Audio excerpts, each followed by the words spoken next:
Okay, we're gonna try this first. First time ever. So we're gonna video some of my activities while I put together a drone.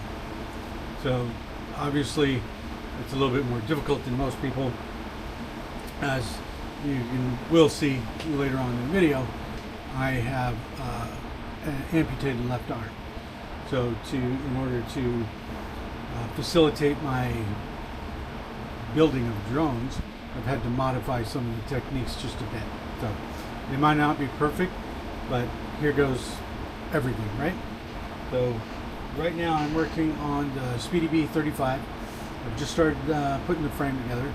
I'm working on the motors right now, and while I'm doing this, I'm also 3D printing another small mini hoop drone for a possible build later on. So always looking ahead to the next one, and I'll go through and we'll do this one. I'll probably take breaks so that we can cut and paste, so you don't have to see the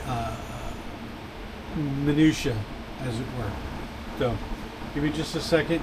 I'm gonna replace what's on the 3D printer plate, get that going again on the next plate, and then we'll get. All right, we're back.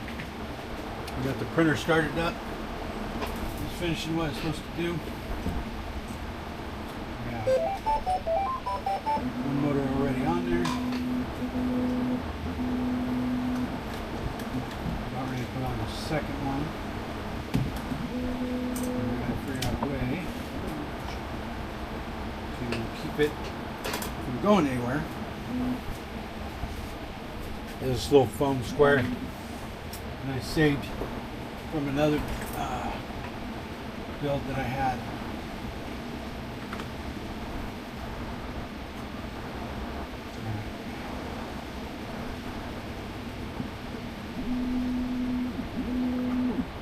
A little top heavy there. I gotta position it just right. The little bitty screws on the hex driver.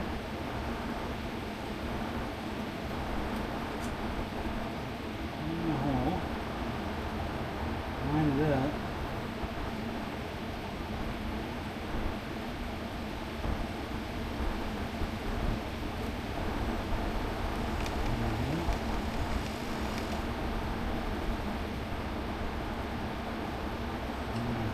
Started.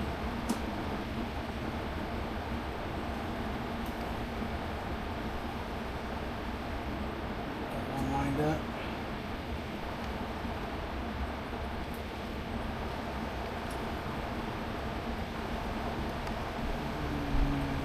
That one.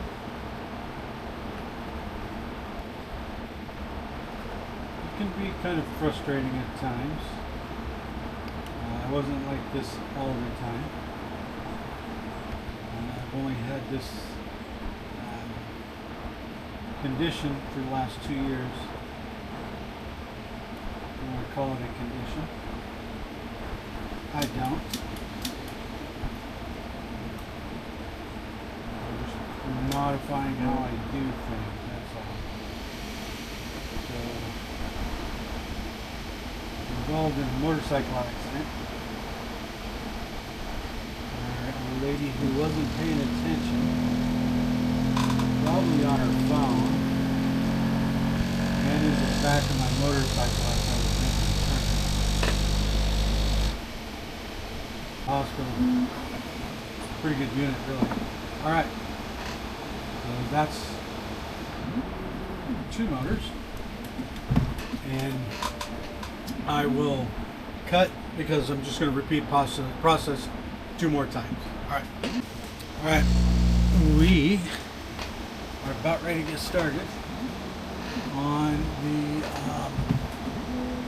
soldering of the ESC. So I got to tin the motor pads. So I'm going to go through and I'm going to do the first set. I'm going to show you how that is accomplished. I always use just a little bit of solder. keep that handy. And I have this little guy right here. It's a little clamp. It's a little alligator clamp. I'm going to put a piece of solder right in that alligator clamp. And it's magnetic on this end. So I can set it right there. Turn on the soldering iron. Okay, we're going to need a little flux. We're going to add some flux. Use a flux pen. Use the no clean flux. We want to wipe it off at the end, even though I do tend to wipe it off.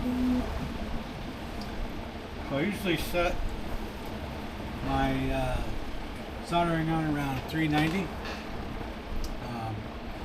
Keep this handy so I can take it in on the joint when it's ready. We're at 390 now. So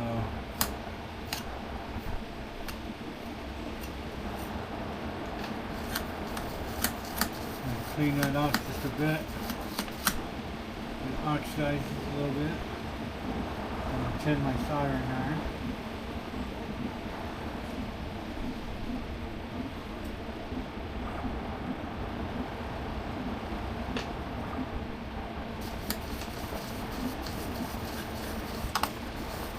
Nice. Alright. Do the first one. We're going to heat up the pad.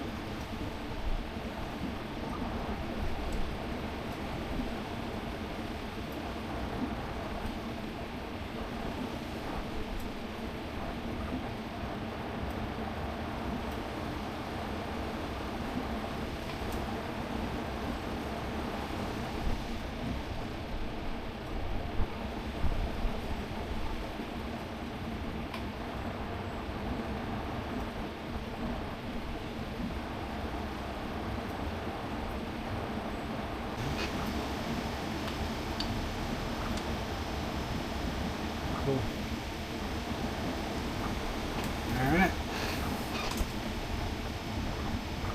Not too bad. Not great, but not too bad. Alright. Now I just have to solder on the motor wires.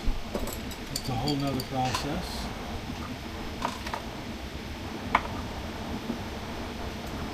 And go from there. I'm going to save the rest for tomorrow. Thank you. We'll see you then.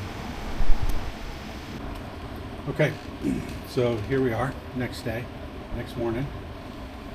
It is a little cloudy for sure today. It looks like it might rain. We shall see. I was hoping to get a chance to take one of my other drones out that I've got up here that previously put together. I'm going to take those out for a little spin, but try to get better at what I'm trying to do here. I am brand new to this hobby, this obsession, as it were.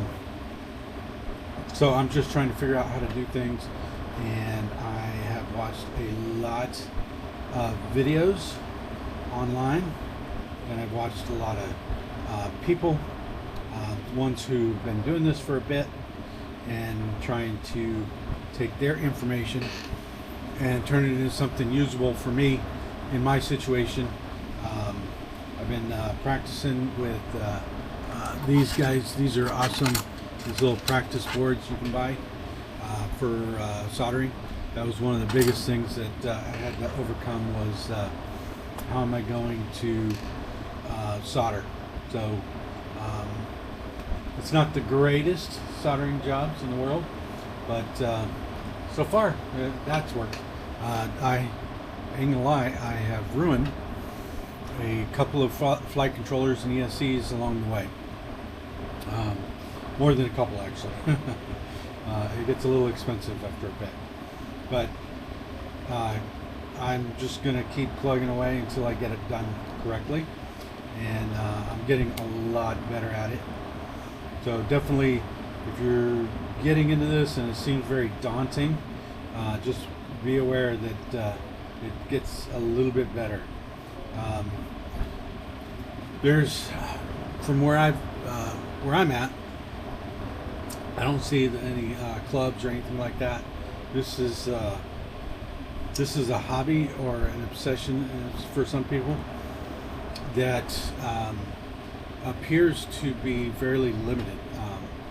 I even went to try to find a drone store or something like that where I could buy parts, even in San Antonio. I couldn't find it. They have RC cars, yep, all day long, twice on Sunday.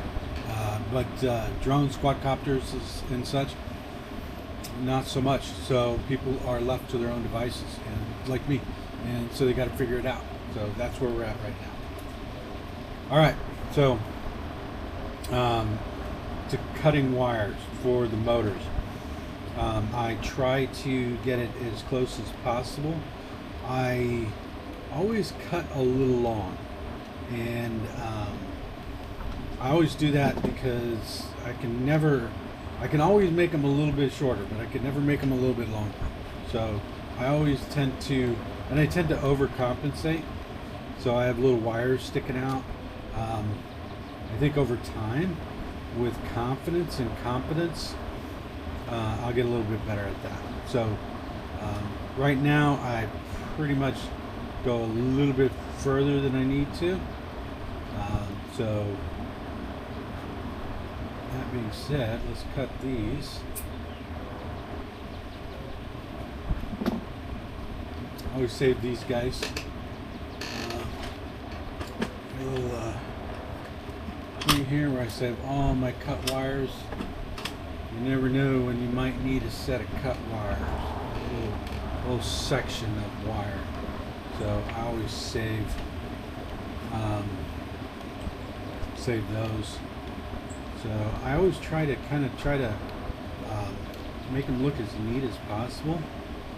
And so you got to cut these to the length. So you got, of course, the one on the end is going to be a little bit shorter, a little bit longer, medium, and longer. I try to arrange them where they look nice, and then I'll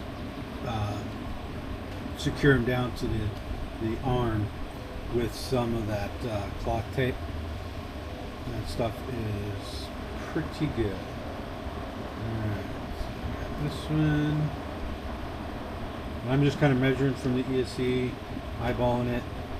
And I'm not going to take like exact measurements, but I definitely want to make sure that it's not, there's no tension on them when they're sitting on the ESC. We got to make sure that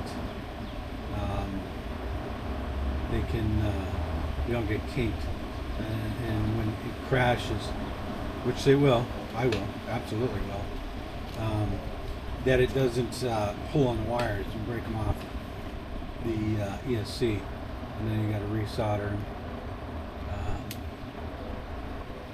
So yeah, we are moving right along now.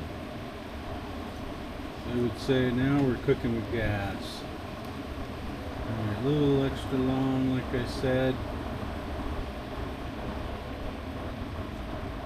There we go. Those. Alright. So let me finish cutting these, and I will get right back with you. See you in a minute.